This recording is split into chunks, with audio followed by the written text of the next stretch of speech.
We're going to take a stab at it today. Stabbing things isn't funny. Depends what you stab, I guess. When I was a kid, I used to pray to God every night for a bicycle, but then I realized the good Lord doesn't work that way. So I stole one and asked him to forgive me. Buenos dias, Ginger. Soy Scot. Should I touch her now? And how should I touch her? And they're like looking at their hand as they touch her. And it's a fucking creepy shit. So that's what those two goofballs in the podcast were talking about. This is like I've hit critical mass. All comedy is tragedy plus time, they say. I've heard enough. Can we just go back to your place? Because I'm horny. I haven't had any in ages.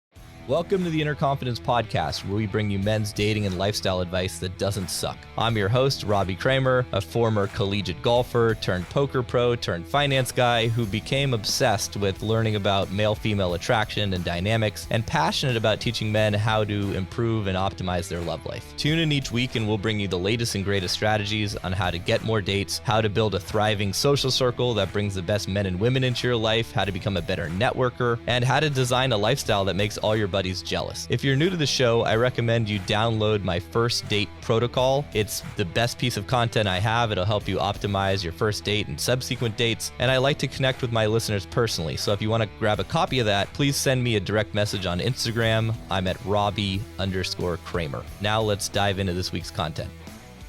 Yo, guys, we are back. The Inner Confidence Podcast. We have a returning guest to the show. That's Scot McKay. Scot was on, had to be maybe like 50 episodes ago. We had a great time. We talked about some awesome places to travel to. He's been to well over 100 countries. Scot is the host of the Mountaintop Podcast, and he's been a dating coach forever. One of the OGs in the dating community, and just a really back when we were still called Exactly. dating coaches. Yes. So we have an awesome show today. We're going to talk about making women laugh, optimizing dates. We're going to get into some cultural stuff in terms of like what's going on and the craziness that's happening, of course. But Scot, thanks for coming back. Welcome to the show. Thank you, man. I was born ready for this discussion. I'm excited. Hopefully these guys will be we were too. kicking around some ideas before we started because, both of us could talk forever about all of these different topics. And I think we both kind of attract the same sort of guys to our shows, which is guys who are good, who want to be great. And, in terms of, I was really excited to hear all the stuff about, making women laugh, being funny, because that's like, I think I'm pretty good at that, but it's a hard thing to teach.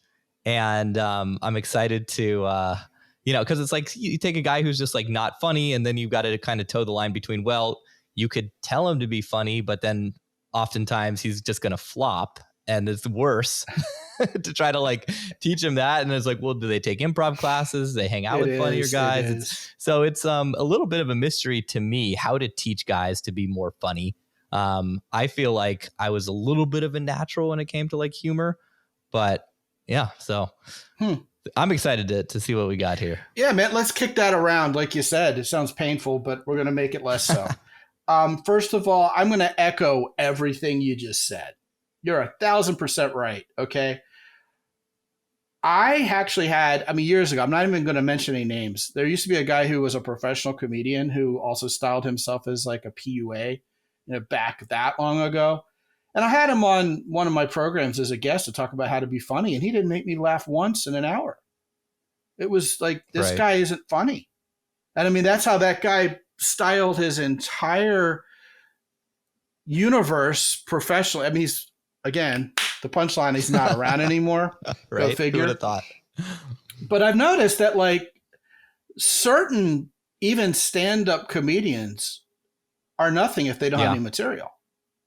Like I will drop names. If you've ever heard George Lopez do like an offhand interview and he tries to be funny, it's painful, bro. It's like he's got good delivery and good projection, and if he's got a script, he can run it. And I think that harks back a little bit. That whole concept harks back to the pickup artist era too, where a lot of guys wanted to know what to say and have the pickup lines and the canned openers, and if I had something that worked, I would keep doing it.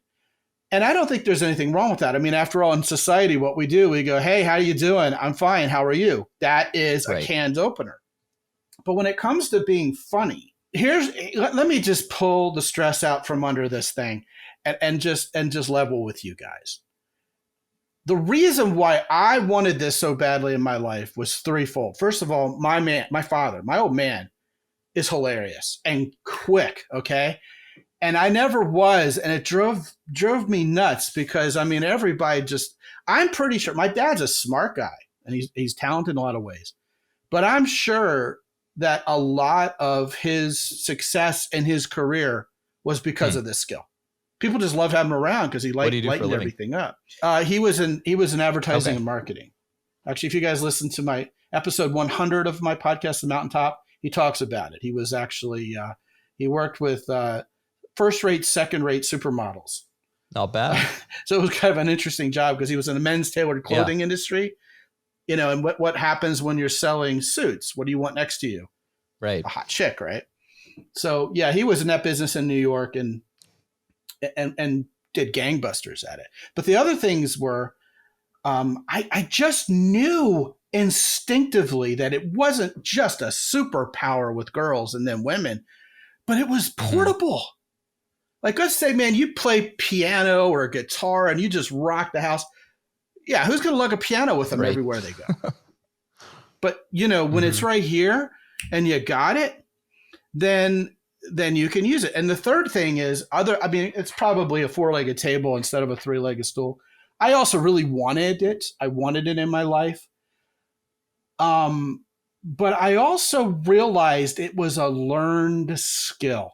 I mean, you said, you know, it's hard to teach, but you know, we're going to take a stab at it today. Well, the stabbing things isn't funny, can be. Depends what you stab. In terms of actually taking a stab at it, you know, in a benign way, and we'll talk about that. Actually, that reminds me of something that's very easy to teach. Well, one thing that I used to, you know, not used to, what I harp on it all the time with the guys in my program, is that, like, you know, you have improv and you have recall, and as you were saying, you've got someone like George Lopez, so he's memorizing all of his jokes, working on the timing, the delivery. You know, any stand-up comic, they're going to test those jokes hundreds of times before they deliver them on stage, right? So that's not improv at all. George Carlin was famous for being meticulous, right? And George Carlin, and he's one of the best of all time. I love him. Like his bit on, like, you know, God and the what was it? He was all of it. It's just religion, and in his time, he was just amazing. Religion's bullshit. I think was my favorite one of all of his. But the idea is that everything was bullshit that George Carlin did, or he didn't talk about it. If it was true and not bullshit, it wasn't funny. You know, he just. But the idea is that, like, people are, for the guys that have trouble with being, like, funny on the spot, I'm like, well, you can develop, you know, recall humor. You can say the same stuff over and over. You can figure out when that's going to work, and you can get really good at timing that. And you can appear funny even if you're not, right? Right. So that's kind of like my approach when I guy is like, how can I get better at being funny? I'm like, well, if you're not good at coming up with stuff on the spot and you're not hanging out with people that are really quick-witted, I feel like it's kind of one of those skills you can learn through osmosis as well. Like if you're in a locker room with a bunch of funny dudes, you're going to get funnier. Yeah, it's even easier than that because here's what I was going to say. As much as I wanted this skill, and as much as I realized it was a learned skill, dude, I have yet to meet any guy who can name 5 people he knows who have this skill.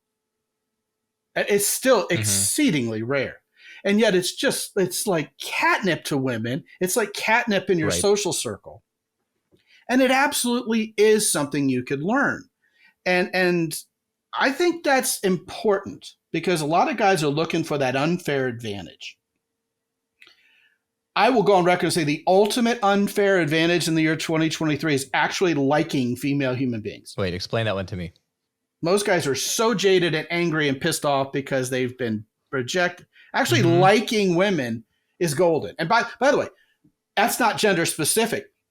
As soon as you meet a woman and she isn't angry at men and doesn't hate men and isn't trying to be a man and actually loves men and loves the fact she was born a woman, she's much hotter and safer to you to hang out with immediately. Sure. Yeah, it's rare to find guys that actually specific. like women. You're right. Yeah, and if you're one of them, women will like you back because they follow a man's lead. But we're digressing.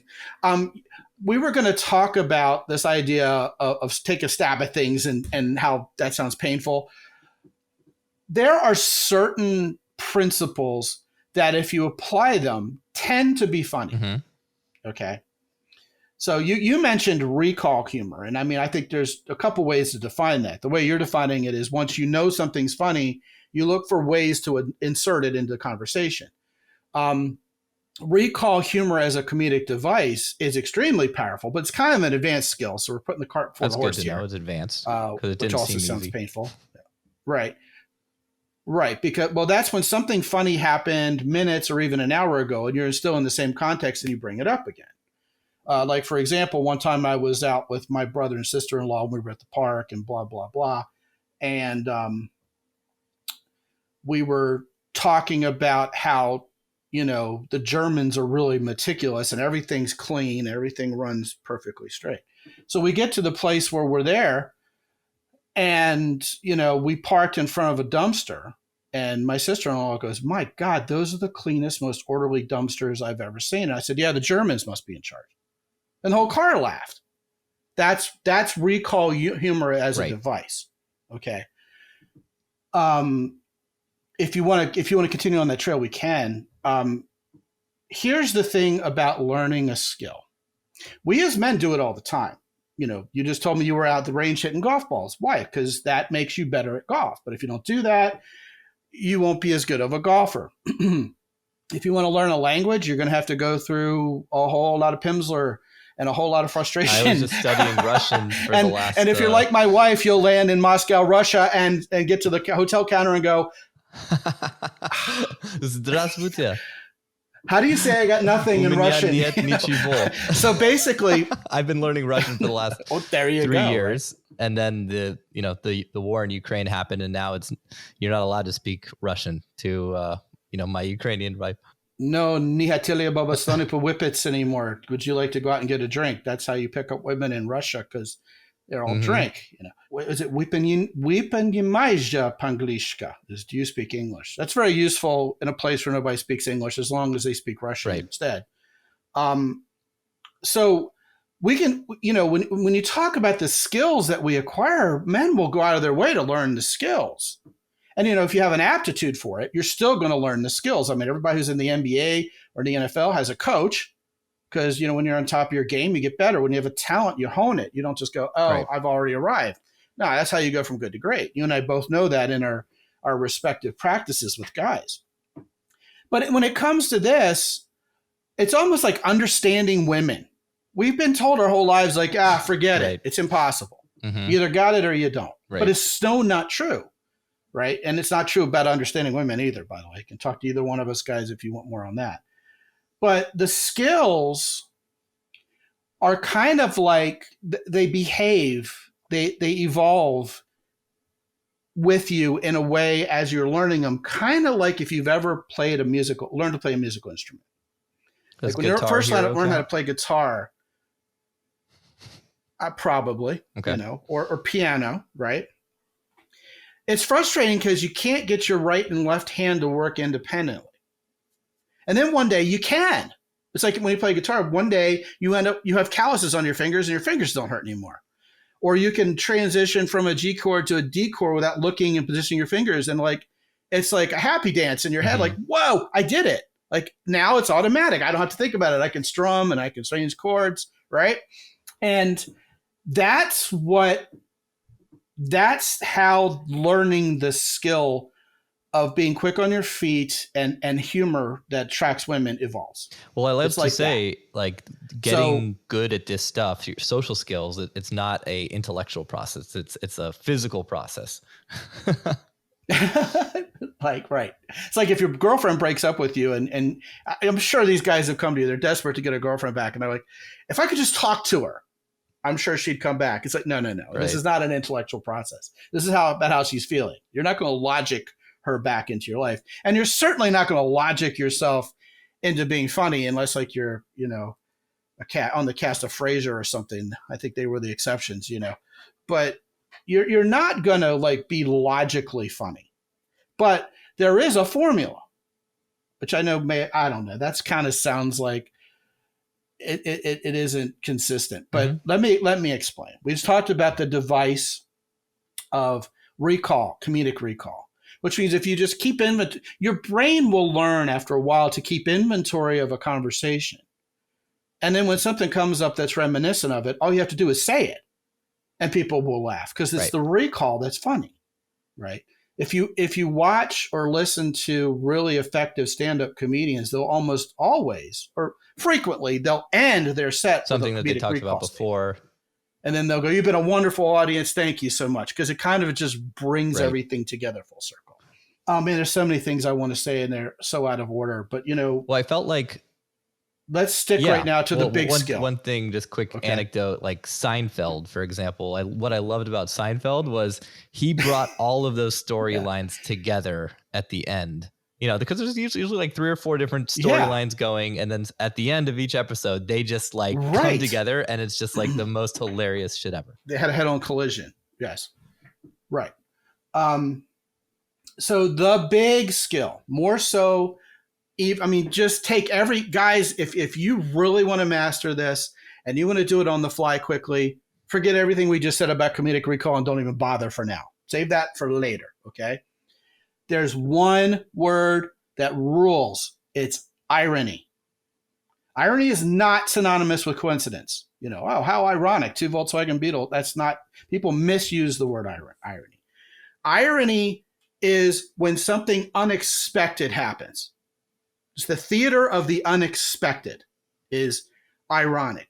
And there's science behind what triggers people to laugh. It's almost like literally like when you tickle a little 2-year-old girl and she goes, ah, and again, it makes her laugh. Same. I'm still ticklish. But it's an impulse almost physiologically. And scientists have figured out, I don't know who these clowns are who call themselves scientists when they're studying funny stuff, literally.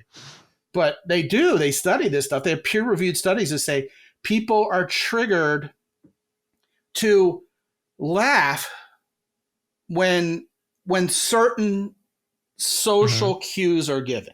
Those social cues involve community, like they bring us together, they make us feel like we're a part of something bigger, and also safety, especially relative to relief. Like if you've ever gone to like a traumatic event, like you almost have a car accident and you almost die, and then everybody, like when you finally break at the next stop sign, everybody just looks at each other and starts shaking their head and laughing. That's what's going on there. Also, fun, especially in women, elicits laughter. So remember on the playground when you finally, in 7th grade, probably most guys weren't even there yet, but imagine you had the moxie in 7th grade during recess to go up to the cutest girl in 7th grade and ask her to the dance. And of course, because women go everywhere with other women, she's got her 2 BFFs standing next to her. So you've got this wall of 12-year-old girls and you're trying to ask one out. And you say, excuse me, would you maybe kind of perhaps go to the dance with me, right? And they all look at each other and do what? Cover their mouth and die laughing. And you're thinking, why'd I do that? Oh, God. You're like that Muppet. Who wilts in shame, like, oh, God. And you walk away and then they look at each other and went, what did we do? Where'd he go? Why did he walk away? Oh, I don't know. See, they're not laughing at you. They think this is fantastically fun that you actually are asking their friend out. And they just erupt in laughter. Similarly, grown-ass women. Friday night, you go to a restaurant and there's a table full of 10 housewives there drinking apple martinis or chocolatinis or whatever the hell's in vogue nowadays for women to drink. I don't keep up with it. Oh, God, that just sounds gross. Kind of like a mudslide, maybe. Yeah. And they're all dying of laughter. They're dying laughing. They're falling all over themselves. They can't handle it. Not one of those women is a comedian. Mm-hmm. She's just having fun. So let me make this stone cold easy for you guys. If you make a woman feel safe and she's having fun, you're already going to make her laugh. It isn't even about being a comedian at the baseline level. If you help a woman feel safe with you, which we should all do, okay? I had some MGTOW call me a simp for saying that. Like, what am I supposed to do? Terrifier like you? That's real attractive. That's ridiculous. What else does men do? We're providers and protectors, damn it. Whatever. Don't get me started on that one.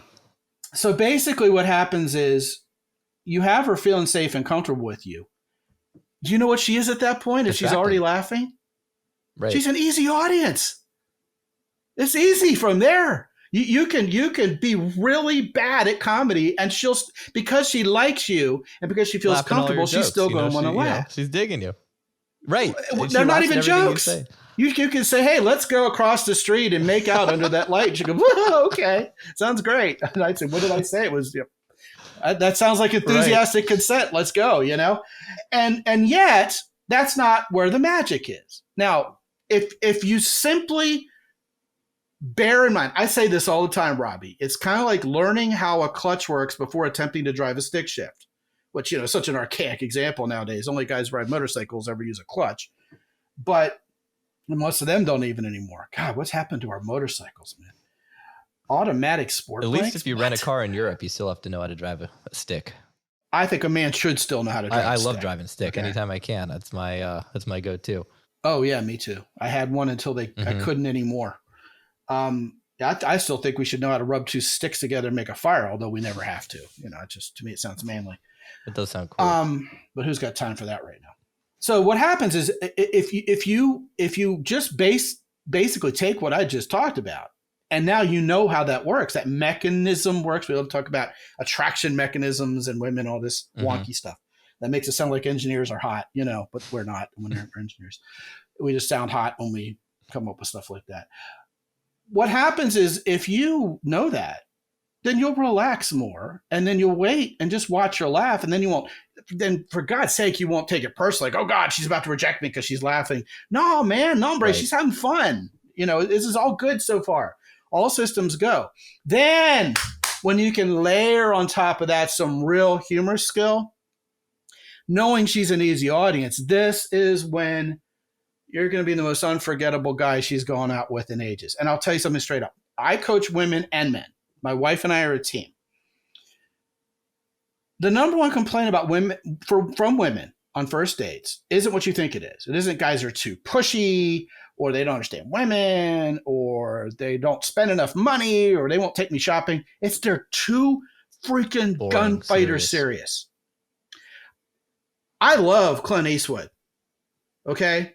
But you didn't see a whole lot of women hanging around it with him in Good, Bad, and the Ugly and Dirty Harry, right? I mean, his wife in Dirty Harry had passed away 20 years ago, and he was still walking around. Those guys are cool, but they're not attractive to women on dates. All this talk about stoicism and everything, great. I think it's great to be stoic. I think it's great to be the strong silent type. But, every time you read dating advice from 10, 15 years ago, every guy was trying to be the class clown in the life of the party. Which is it? Well, it can be either or both and. You could be a guy who has everything under control and have a plan and come off as mature and still be hilarious. Matter of fact, that's kind of the secret. If you can lead and have a plan and be in control and do it all with a smile on your face that makes everybody feel good about it, you're basically going to be the most charismatic man anybody knows. No, that's spot on. And I remember when I got into this stuff, what was in vogue at the time back in 2006 when I started studying, the game, quote unquote, was being funny and banter and humor. And I like that because that felt like a good fit for who I was.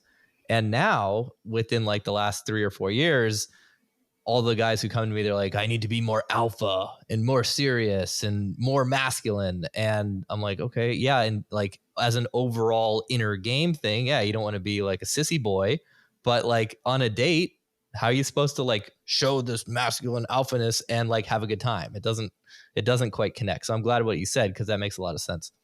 I'll give you a real story that, you just said so eloquently about 5 minutes ago, ties that together. This actually happened. This I'm not making this up. Okay, if I would, it'd be funny for me to make up. I did make up the joke on the fly. And again, remember, we're talking about honing a skill, and I'll tell you how that works in a second.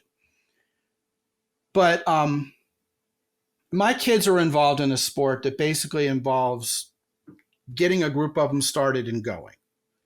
And there are 3 of us that work together to make that happen. And we're all within earshot of each other. Now, I'm older than I look. I'm 56 years old.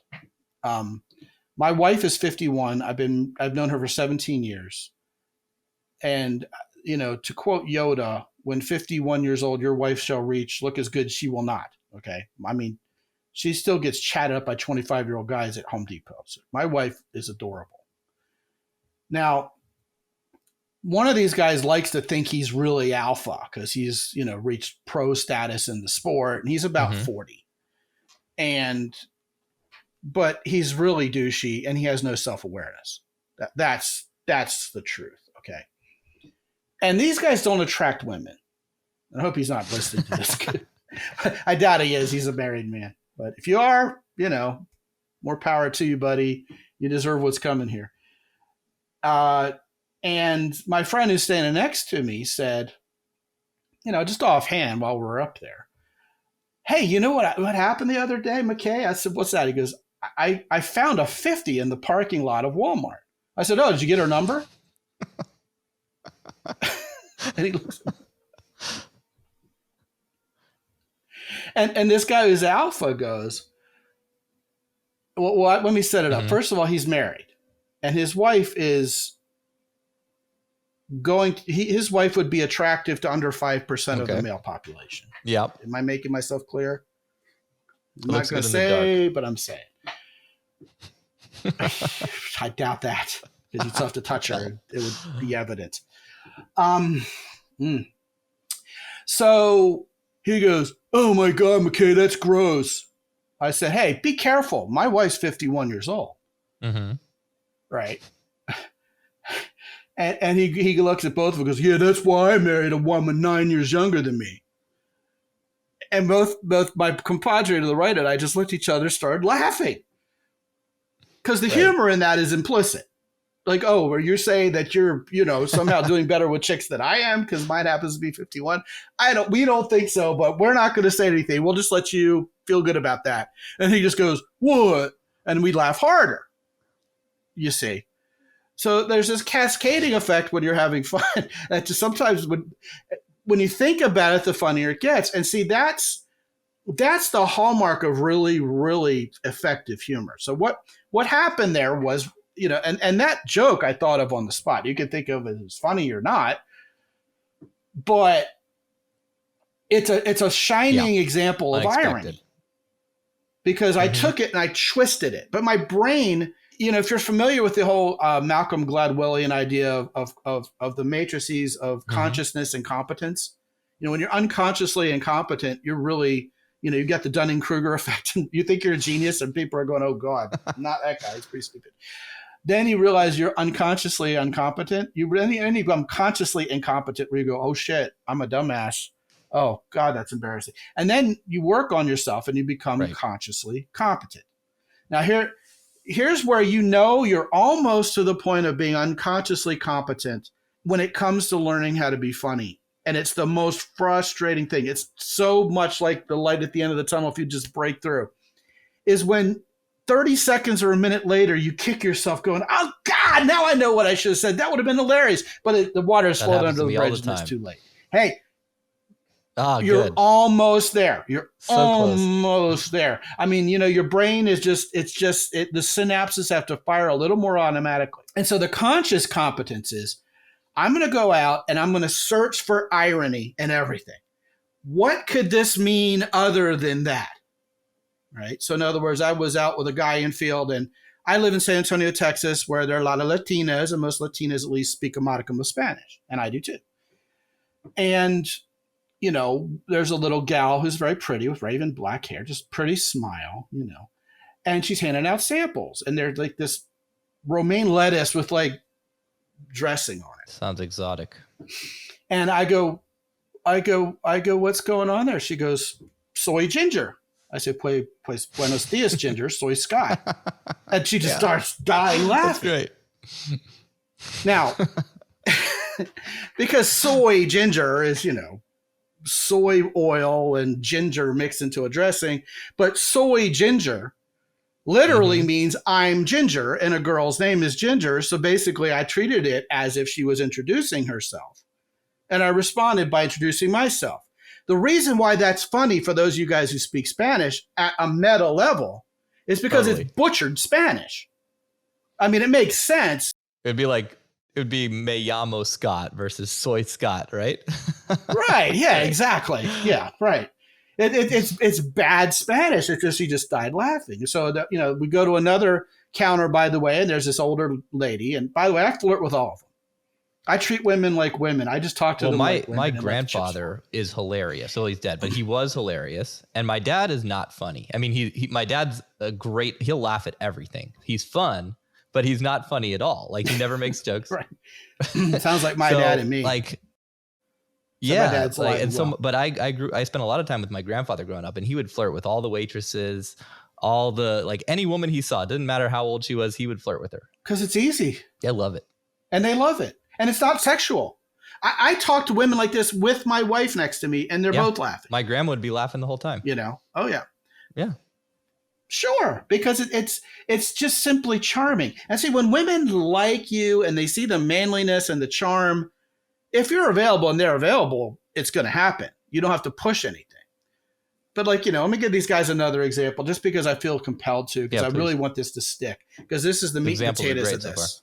Although we're about to talk about chicken. Yeah. So this older lady's handing out samples, and she goes, "All right, well, this is all natural chicken. It doesn't have any antibiotics." And I go, "Oh, good, because I want to stay infected."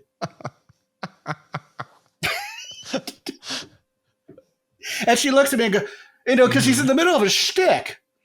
And she can't get out of the shtick. And the lady next to me, is a housewife, just looks at me and goes,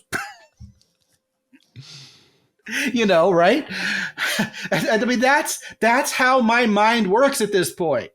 I hear it doesn't have any antibiotics. Well, how could I twist around the fact that the chicken doesn't have any antibiotics? What if the antibiotics were in the chicken to cure me instead of the chicken? Right. Boom, you got the joke. Just like the 50, obviously it's a $50 bill he found in the Walmart parking lot. And, it's funny because sometimes people really lack self-awareness and social skill and go, "He's talking about a $50 bill, dumbass." And then you just look at your friend and start laughing again because he doesn't get it, So what happens, you don't want to be that guy. Okay, everything's just got to be rote. If it isn't, they don't have a sense of humor, really. They can't sense the humor. And then, the soy ginger thing, it's just, I heard something different than salad dressing because my brain was wired to do that. And it becomes like playing the guitar with your hands working independently. It's a great thing to practice. Or being fluent in a language. Because yes, that's a skill that you could practice all the time, and write it down in your phone, take notes. Yes. And you will get better at that. Right. If you put that awareness on it. Boom. I want to say two things. First of all, I gave you a couple examples of where it gets funnier because of what happens next. If you watch some of the classic goofball funny movies that are built on this quick stream of ironic Brooks is humor. Pretty good. One of my favorites of all time, Mel Brooks, for sure. Anything in the airplane, top secret genre, they're a little silly and goofy. By the way, if you're a dad and you like single moms, then dad jokes are fair game. Single moms think dad jokes are hilarious. But if you watch, I'm going way back. This guy's before my time, but if you've ever heard of a guy named Buck Henry, who just actually died of old age a couple of years ago, he was the comedy writer behind Get Smart, right, with Mel Brooks. Okay. And he also was worked with Bogdanovich on a very funny movie that's somewhat obscure called What's Up, Doc, with Barbara Streisand and Ryan O'Neal. Hilarious. Which is one of the funniest things I've ever seen in my life. And if you watch the sitcoms, they'll use this device. And what they'll do is they'll put people together who are complete opposites of each other. Like you'll have that guy who is too serious, like he means a $50 bill, McKay. You got the guy in the show who will say that. And then you got the guy who's really whimsical. And then you got the airheaded chick who everything goes over her head. Then you got the guy who thinks he's really douchey and smart. And the guy who's a real dumbass and his stupid sidekick. And then, you get like Bob Newhart with Larry and Daryl and his other brother Daryl, because Bob Newhart was always a deadpan, straight delivery,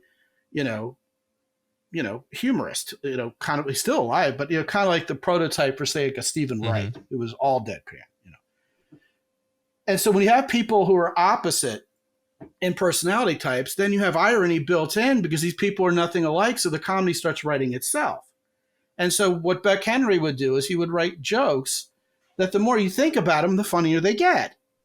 Like the soy ginger joke is like that if you speak Spanish, because it's funny on the surface. Then you realize I just butchered Spanish on purpose and it gets funnier. So not to confuse you guys, but how do you learn it? Great. You two are funny, McKay and Robbie. You great. But what about me? I'm over here. Immersion.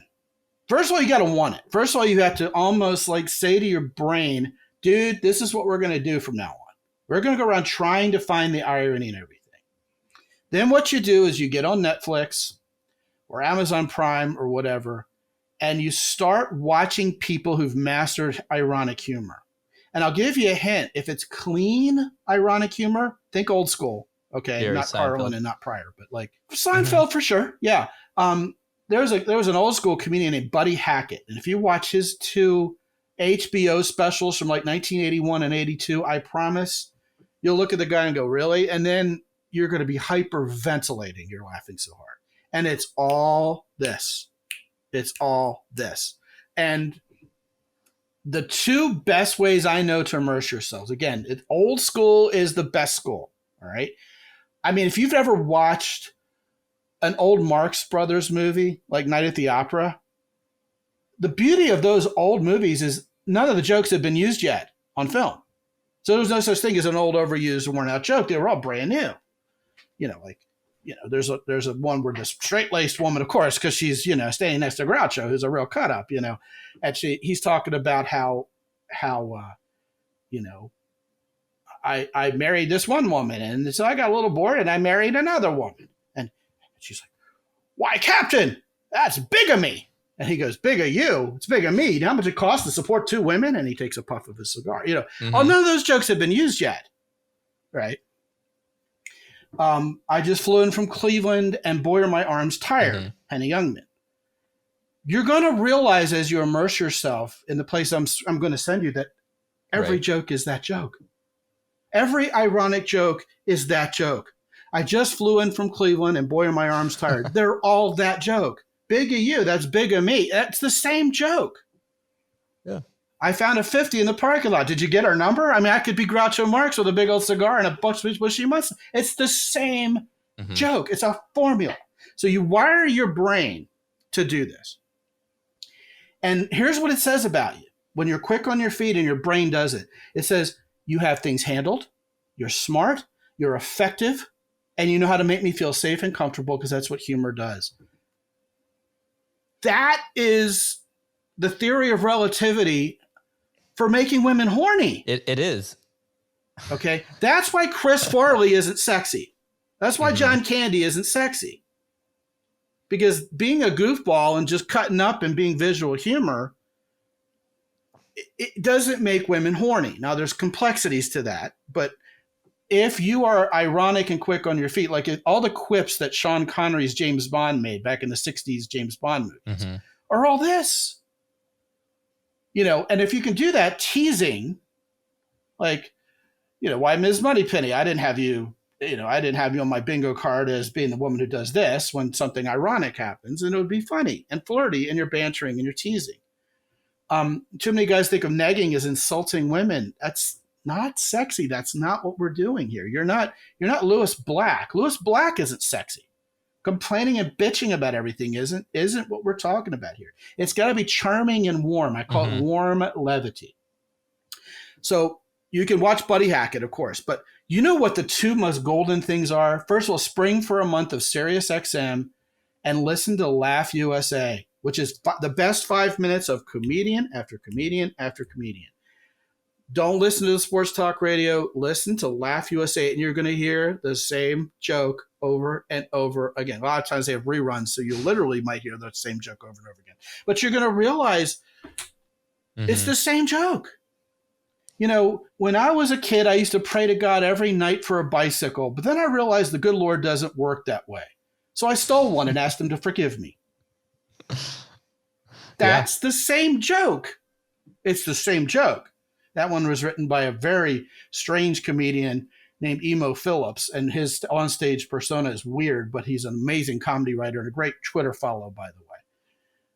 But you can go watch what's called the Dean Martin Celebrity Roasts from the 1970s, which are incredibly politically correct. I mean, they're literally grabbing women's suitors and smoking while they're talking, you know.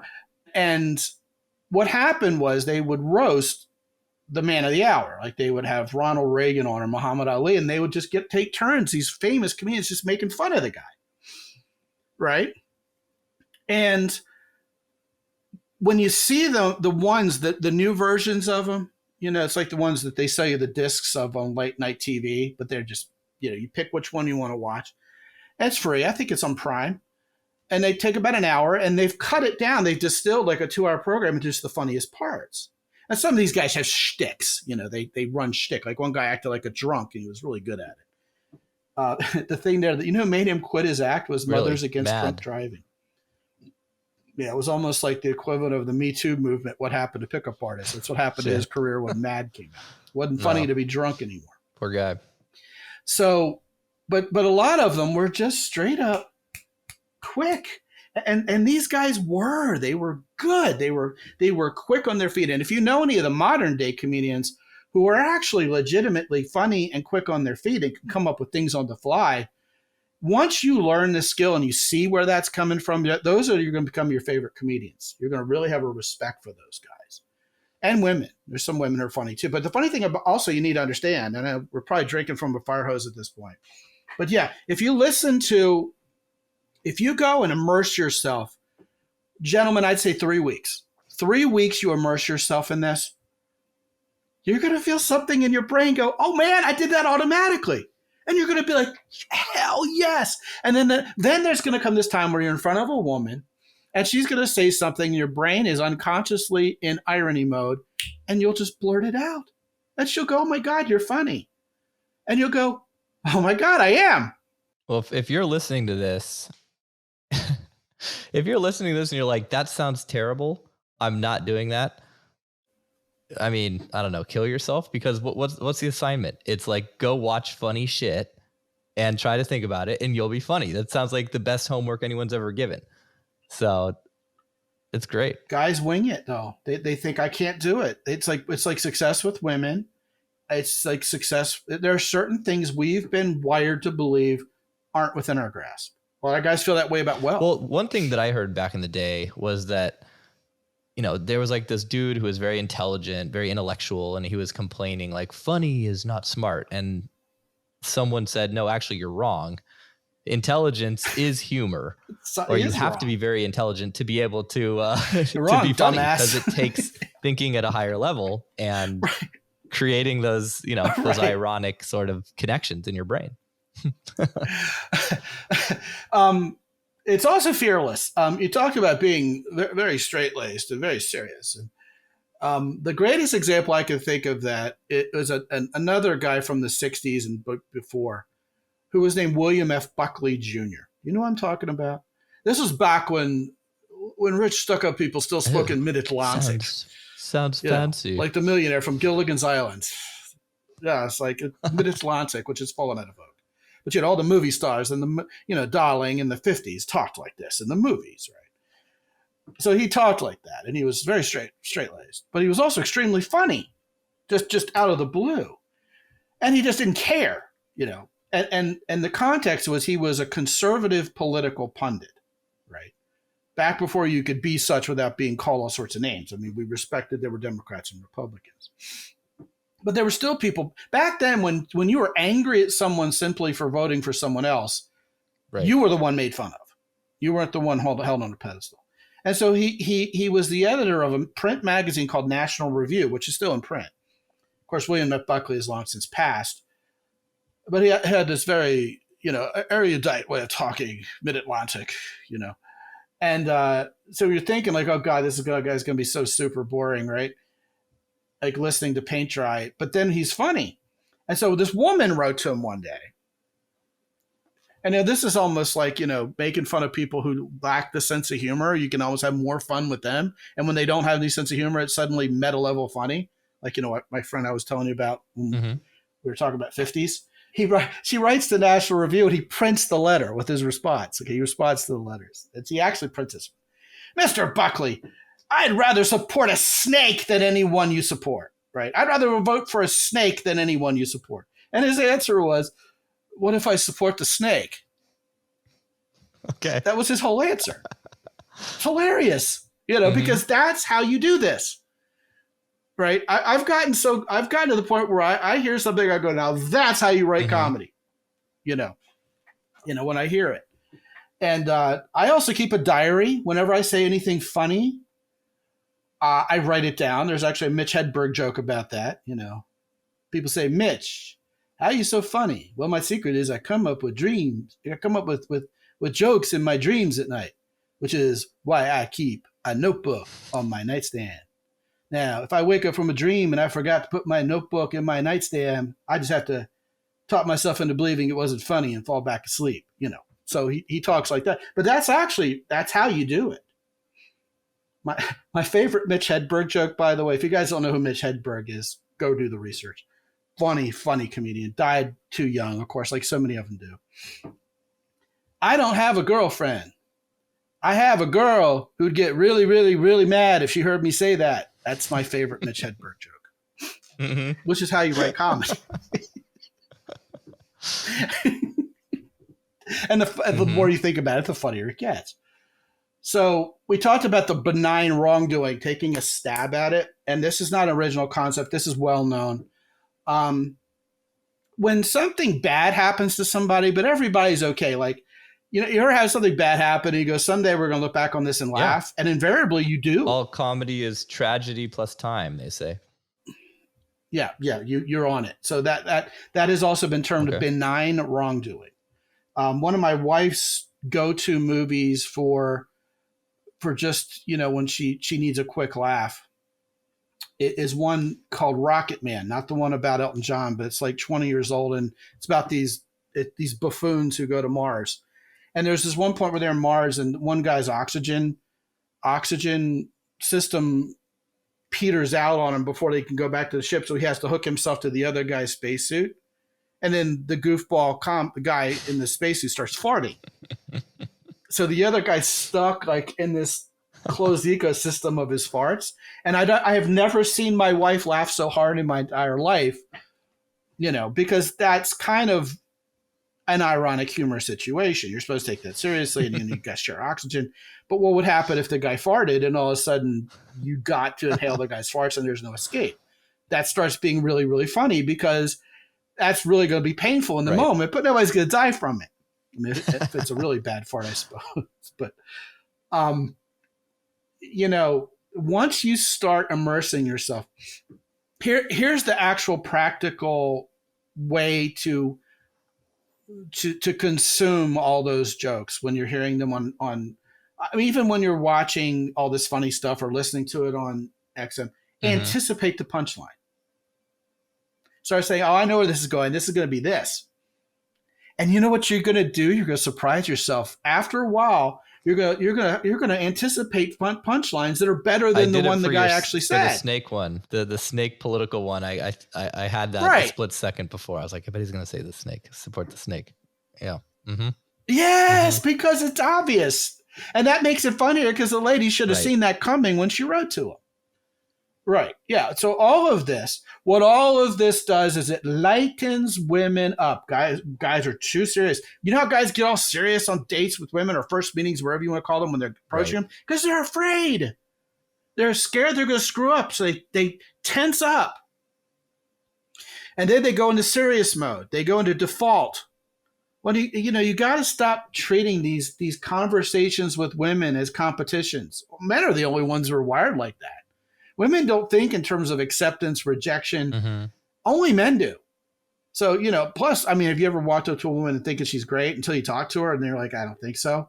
Well, I mean, we need to give ourselves first right of refusal when we actually approach women and talk to them. So what happens when you have this skill is you're going to see doors open. Okay. And there will be a day when you come up with something on the fly and don't even realize you thought of it. You're going to say, that's what those two goofballs in the podcast were talking about. This is like, I've hit critical mass. I could do this. And then you won't for a while and you'll frustrate yourself. But then it'll happen again. Then it'll happen again. Then you're just going to trust yourself. And then you'll have that portable skill on the fly for the rest of your life. And you will be one of very, very few men who get it. But it's got to be warm. It's got to be light. I keep it clean. I mean, if you have women who can handle dirty jokes, they write themselves. But you're also going to be able to push the envelope. Like, you know, when women start laughing, sometimes they'll be the ones who start getting flirty and risque with you, and then you can keep up with them. I'm not a big fan of kino escalation and the whole idea of escalating.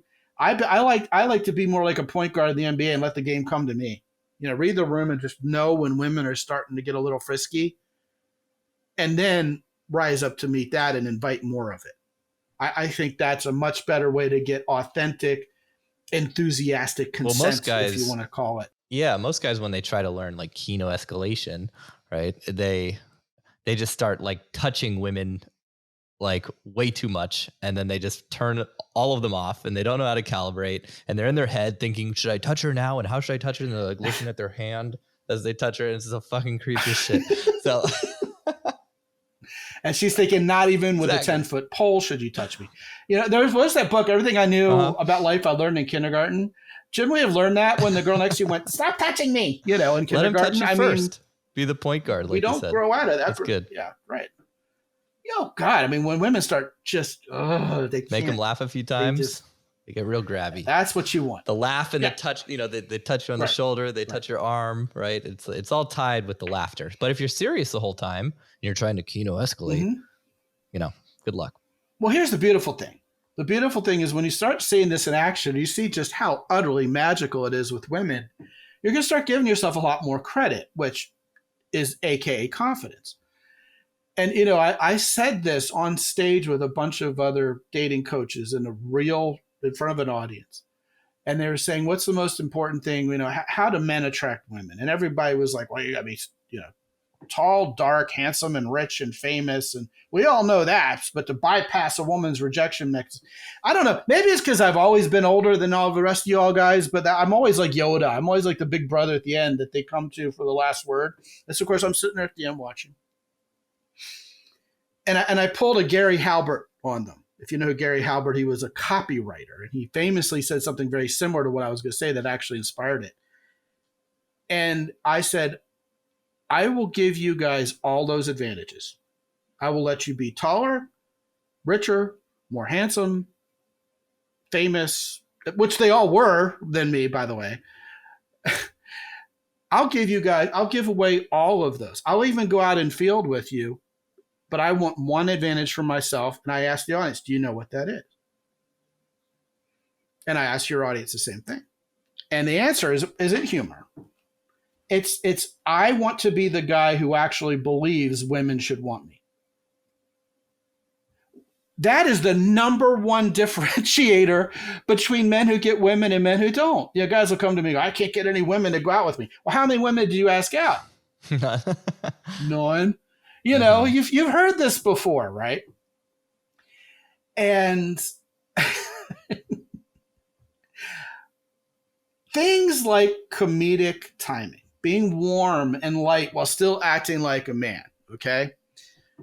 No one really calls me effeminate, but I don't think I'm like Mr. Stoic bumping a log either, because I've worked to master exactly what I'm talking about. I'm not going to be douchey enough to sit here and say I'm modeling it for you perfectly. As a matter of fact, I don't want you to be like me at all. I want you to be the best version of yourself out there. But for me, with my life, what that means is being glad I'm a man, carrying myself with confidence and with a sense of safety and security, making women feel safe in my presence, and being warm and light. Because that's not anti-masculine. It's what ignites their little feminine beings and makes them horny. You see, women just want to have fun. They laugh when they have fun. They laugh and they have fun when they feel safe. They just want to have fun. It's that song, the Cyndi Lauper song. The girls just want to have fun. And that's something that is almost never talked about in the, you know, the whole dating, you know, manosphere or whatever, is being warm. Like, I don't think I've maybe ever heard that. And it's so true. Yeah. Like, that's why I'll win. I'll take all those guys on. They can all come out and field with me. I do infield work now with guys with my wife's blessing because she knows I'm coming home to her because I'm not out there trying to get laid. I just make women adore me. I make women feel safe and secure and they're having fun and they don't want me to leave. That warm. I mean, if you're single and she's single, what is she going to do? Not go out with you? And then once you make her feel that turned on in terms of femininity and that safe and comfortable with you, what are you going to do? Not get naked and have sex? I mean, guys make this so much more complicated than it has to be. I would say in terms of faking it till you make it, which is a term I don't really like, I think so. Because I think when you're scared and you're trying to be an approval seeker and you're trying to puff your chest out, and I'm not very tall, and I get a lot of guys who aren't very tall, and the lesson they need to learn is it isn't their height that's keeping women away from them. It's their own attitude towards their wife and their life. That too. And overcompensating. Napoleon complex, the whole Napoleon complex thing. Like my worst, most angriest customers who are, the first ones to complain are the short guys. Always. Yeah. So I tell short guys all the time, you've got a better chance with the tallest girls out there because they're already taller than everyone. So go after the supermodels. They're the hottest anyways, if you're into that, right?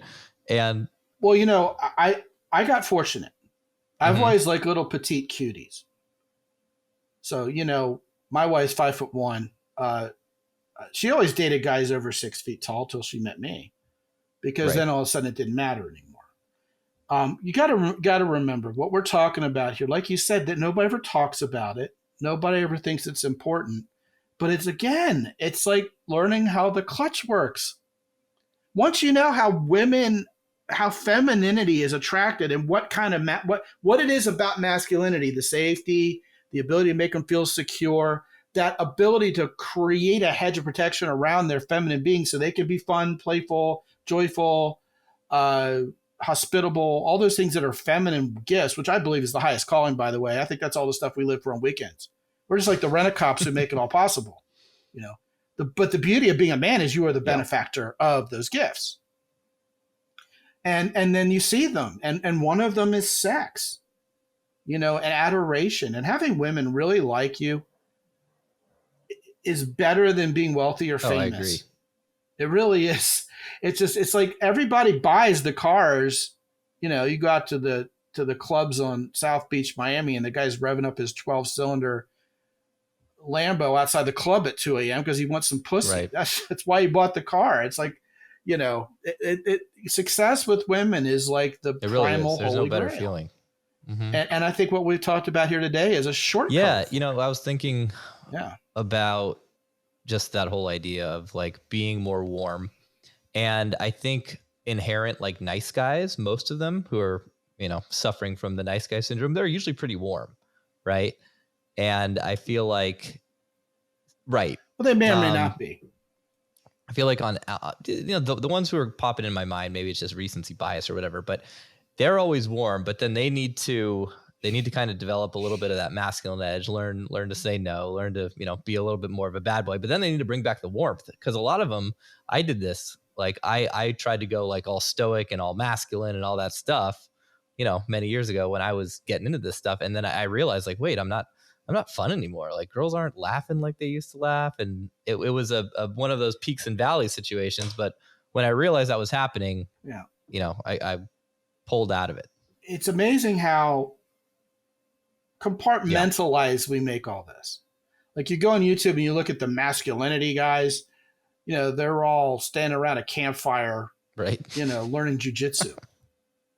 And I mean, listen, Jocko Willink's company sponsors my podcast, and they handpicked us to sponsor. So I mean, we're all for being masculine and manly, but I think there's a difference. Matter of fact, I know there's a difference between macho and masculine and the way women are ignited by it. Macho is all the stuff we do to impress each other, as guys. Weirdly, in the English language, at least in the United States, there's not a female equivalent of that. Like, the macho stuff would be shoe shopping and watching Hallmark Channel at Christmas time in your PJs. That kind of stuff is what women do to impress each other. Going to the bathroom together, the martini being a lunches, better housewife, the hen nights and stuff like that. Yeah, they could go do that. That's all the Mm-hmm. slag. It's not the jet fuel. For women, it's how you make them feel, that sense of safety, security, having a plan, taking care of all those things at the bottom kind of layers of Maslow's hierarchy, that pyramid, so they don't have to. Like, if you ever gone out with a single mom and she's got a billion locks on her door and she's got a 38 under her pillow and she's scared and she's scrambling to make ends meet and she's still there's no time left for her to be feminine. You know, if you take a woman like that out on a date and just announce to her, I'm about to take you on a 3-hour vacation. You don't have anything to worry about. I've got it all planned. You have one job, and that's to relax. She'll go, oh, my God, Yeah. Who are you? Uh-huh. You'll just own. She's like, I've heard enough. Can we just go back to your place? Because I'm horny. I haven't had any in ages. I mean, I've heard that almost that quickly because you get it. And nothing says you get it more than helping a woman feel safe and comfortable. And you don't do that by being a hard ass. You know, I said this years ago in 2007, even in my David D'Angelo interview back in the day. Men are providers and protectors, but the problem with most situations is the number one guy women needed to be protected from is the guy they're with. Right. So something's backwards there, you know. So no, there's nothing. This is all very primal. This is in our beings. We want to be this way if we let ourselves. If we let ourselves, we'll be this way. The problem is we've all been wired to think we can't be that way or we shouldn't be that way. The pendulum's swinging to where we're all emo and, you know, non-binary in one direction. On the other direction, I'm not tough enough. I got to be more macho and, you know, I got to do hard things. I go, here's something hard for you. Okay? Learn how to have some social skill. You know, just because it's a hard, difficult thing to do doesn't mean you're crawling around doing Tough Mudders and running marathons, right? And getting your ass kicked. I love some of those things. I have lots of macho things I like to do, but really the macho things are only impressive to women after they're attracted to you. Like all these guys who go out on dates trying to impress women with their boats and their Yale degree. And it's same thing as with trying to find common interests. Right. I love little vanilla cupcakes with coconut sprinkled on them. Really? Me too. You know, first thing she thinks when she says, no, you don't. No, you don't. Right? But guys are looking for to be impressive and to find common interests. Connection. Look, and they're so thirsty for Robbie, it. It's so cringe. It's a lie. What happens? All right, let me just prove it. Hard facts. Okay? If you meet someone and she's won a Nobel Prize and she went to the same college as you and she plays guitar like freaking, you know, Eddie Van Halen, has a singing voice like an angel, and you both love Ethiopian food, right? And she's a pig dog and you don't even think she's attractive at all. Guess how much of that's going to matter? None. I know all kinds of college professors, guests on my podcast, amazing people who are impressive and who I have a lot in common with. We think the same way on other things, but I'm not about to be sexually attracted to them. You know? So what happens is once you make her feel safe and comfortable, once you have a plan, once she feels comfortable with you, then every little thing that's impressive about you, every little stupid random factoid that you share is going to be amplified into amazingness. Oh my God.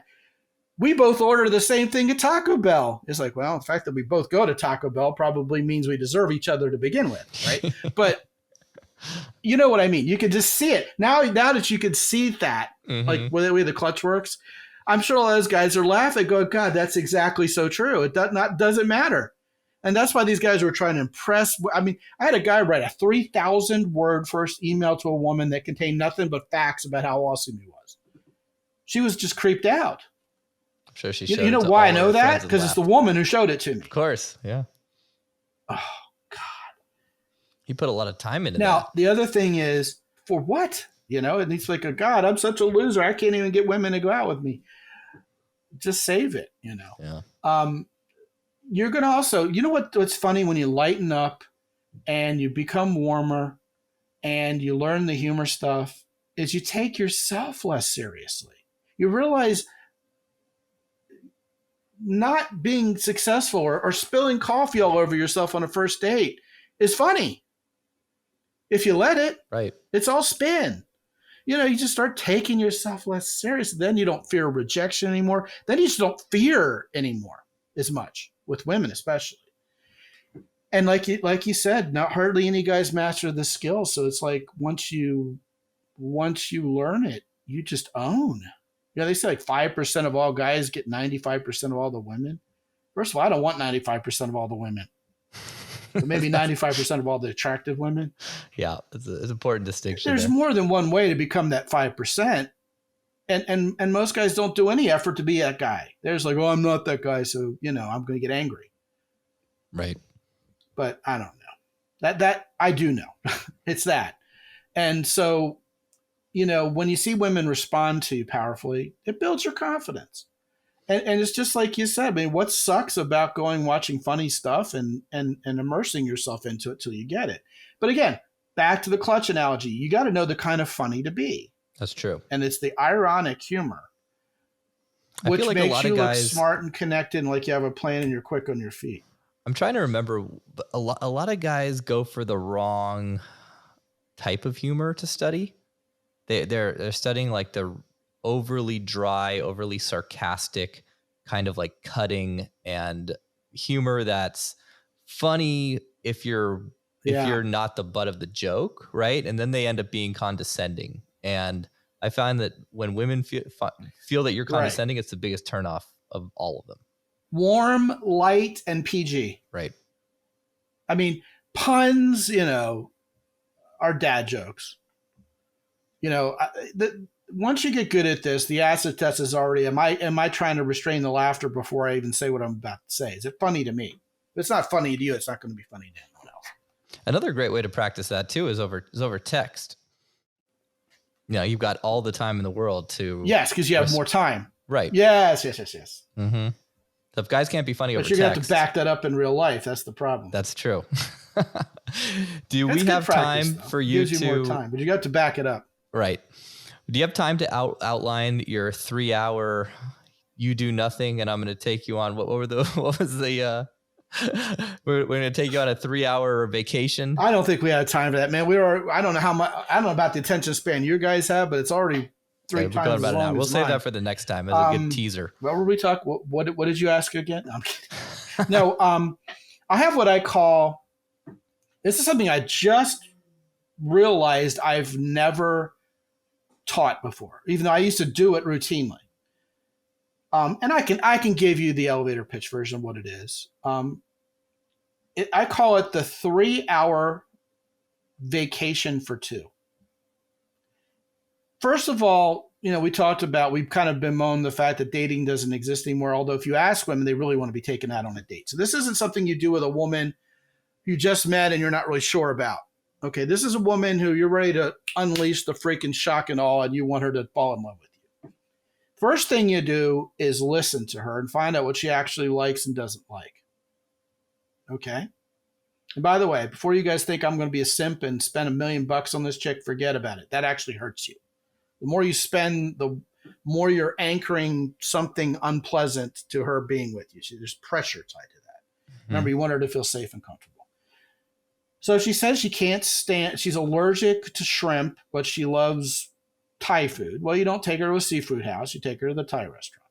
Cheap one, right? Not that you have to spend on dinner. Here's what you do. You listen and you make a plan on where to take her based on what she's going to like. Okay, and then a lot of guys are pushing back on that. I'm not some bitch telling me where to take her. If you take her to like the sports trading car store, because you love that, don't expect a second date. That doesn't make her feel safe and comfortable. Okay. Now, if you do have something in common and you'd like to do that together, that's fine. There's a lot of complexity. I got a whole masterclass on running first dates with women. But like I said, I promised you the elevator pitch. So let's keep it to bullet points. You make the plan, then you have your ducks in order. Wear nice clothes. Don't be tired. Don't be mad at your boss an hour after you came home work. Make sure you're in shape. So you do the prep. Then what you do is it's boom, boom, boom. There's a trifecta. There's lots of ways to run a trifecta, okay? But one of them would be, for example, grab a bite to eat, take a walk as it's getting dark, somewhere romantic that you know, maybe start holding her hand and end up at this cute little dive bar where you can listen to some jazz music and start making out. Boom, boom, boom. You defy everything in the world and be chivalrous. You open the door for her, and I tell you what, how she responds to that is a yardstick. Remember, you can evaluate, okay? You're warm and light the whole time. There's no pressure. Oh, I forgot. The first thing you do when she gets in the car or you meet is go, I'm calling a moratorium on all distractions tonight. I used to, like, if it doesn't get too cold here, but I used to have a car with heated seats. It was an Audi, so it had a really nice smelling interior. And I would have her heated seat already activated for her when she got in the car. You know, and it would be all cozy, you know. And she'd get in the car and go, ooh, wow, it's nice in here. I said, you know what? For the next few hours, you're on vacation. And I don't think I'm going to need this anymore. I took my cell phone and tossed it in the back seat and laughed. That's light and warm. And she goes, well, I think I need to, you know, I went out with less single moms because I had custody of my daughter and I became a master at meeting women who had 5-year-old daughters, but that's a different story. Because I had a 5-year-old daughter. But they would laugh and they'd go, I love that idea. I said, no, we're not going to have any distractions. I'm not going to bury my face in nowadays you have smartphones. I'm not going to bury my face in my smartphone. I'm not going to check the sports scores. Nothing. It's all about us and our vacation for the next few hours. And they would just melt. So you've already called out distractions. You've already said with warmth, you've set rules. You set boundaries. Because otherwise women are going to sit there on their smartphones all night texting their BFF when they're supposed to be on a date with you. But when you call it out up front, it's gone. And she goes, wow, yeah, I agree to that. That sounds good. She's going to think twice That's about important. Doing that. Yeah. Right. And then the last bullet point is there's a deadline. Oh, so many guys are trying to reel in the biscuit and get her back to their apartment. No, Bray, you leave her wanting more. 3 hours later, go, all right, time to take you home. She could we're just getting started and I like you and I'm having so much fun. These women will say things like, I have never been on a date like that ever. Mm-hmm. And they're hot. Okay. They're gorgeous because they haven't. They've been out with a bunch of guys who are trying to get laid. Yeah. And pushy and creepy and don't even like women. Right. And when you're one of these guys, I mean, you know, and then you layer just making her laugh all night on top of this. And oh my God. I mean, it's stupid. And then because you're so good at this point at knowing what women want and how to attract them. And again, you're not Mr. Nice Guy. You're not just answering her whims. You made the plan. Yeah. You're sticking to your plan. You're in the driver's seat. You call the shots, but the shots are in her best interest and she knows it. So she relaxes. And when you tell a woman who's got a stressful life and who does it nowadays, that this is going to be a 3-hour vacation. You got it all covered. It's curated. She's in. Yeah, that's powerful. And then you don't ever pressure for the sex. You don't pressure for the sex. And you know what happens at the end of 3 hours? She's all over you. She wants to come back. And then you take her home and she's addicted to you. Yeah. There's always this, how do you get women to addict them? How do you get women addicted to you? That's it. Leave her wanting more at the end, and it'll take every fiber of your being as a mature, evolved man to pull the trigger on that. It will. The benefits are crazy good. Yeah. And by the way, it'll also say about you that you're not desperate and sexually needy. Now, if she attacks you and says, I refuse to take no for an answer, where you're going to your place, I don't know how you fight that. But I'd at least try. You don't want to reject her is what I'm saying. Right. You know, a lot of times we get so worried about rejection, we figure a woman can feel rejected. You know? Yeah. Well, that's the short version of it. I love it. The trifecta part of it. Because I have a similar, I call it my dating protocol. Boom, boom, but boom. It's those 3 venues, right? And it's like a venue could just be walking and talking, going from the restaurant to the Uber to the car, the driving for 10 minutes. Venue. What's that? Three portions. Yeah, that's gold. And what happens is she's going to anchor these feelings she has to you at the end of it, and only you. You're going to be the guy who made her feel that way. No one's doing those dates. Very, very few guys. And the funny thing is, I will say this. Well, let me say one thing. Okay, 10 seconds worth. Dating is obsolete. Hookup culture is obsolete. What people are doing is just talking, saying we should do something sometime. They do that. Next thing you know, they're Netflixing and chilling. They've never gone on a date. So the weird part is nowadays, also because people are so afraid post-COVID and lost their social skill, it's actually easier than it's ever been. But that's what happens is when that happens and it just falls together because people have short attention spans and they don't really want to do the whole formal thing. What happens is when you actually find a woman and say, look what's going to happen here. We're going to go out on a real actual date when she's actually the woman you want. It melts her. So that's important to talk about. It's actually easier. You don't have to do this with first dates with every woman you ever met. I mean, you'll have too many women in love with you if you do that. But yeah. Yeah, no, that's an important point. And you're right. Important. It's dates have totally devolved into, Tinder, Netflix and chill and nothing. Yeah. It's, there's very few guys actually doing well with that model. You want to send guys, you were saying where to send them. First of all, it's easy. You just listen to the Mountaintop podcast. I mean, you're coming on my show pretty soon again for the second or third time. So that there's some familiarity there. They can start with your shows. And I think after all this, we would, they'll come at us with torches and pitchforks, Robbie, if we don't aim them to that masterclass on how to really, really hone your sense of humor and be funny. So you have a link for that, right? Yeah, no, that's what I wanted to ask you about. It's guys so they can get more. I want to hear more about the masterclass because that's yes. Yeah. Okay. Well, I will send you a link for the masterclass, and then you can cloak it with your own domain /comedy or whatever you want to cloak it with. Mm-hmm. But it's called Comedy Clinic: The Superpower of Making Women Laugh. And I left nothing on the table. There are examples. There are real world examples of real guys who did these things effectively and how it works and why. That science behind why humor works, all about how the clutch works. All of that's in there. And it's very fast-paced and interactive because it was held as a live class. And the great thing about my master classes is included with it. It's almost like AT&T used to say, it's the next best thing to being there. It's actually better than being there because you don't have to call through a bunch of other sweaty guys to get the microphone. But you get 30 days of email support, and you can talk to me on the phone for 30 minutes for free and ask all the questions that came up with me, the host. You just schedule it. There's a button in the members area. Go right to it. And it is the fast track to getting you this superpower with women. So if you're emerging from this particular podcast a believer in all this and saying, I want this in my life, that would be the fastest way to make it happen. Even faster than Buddy Hackett.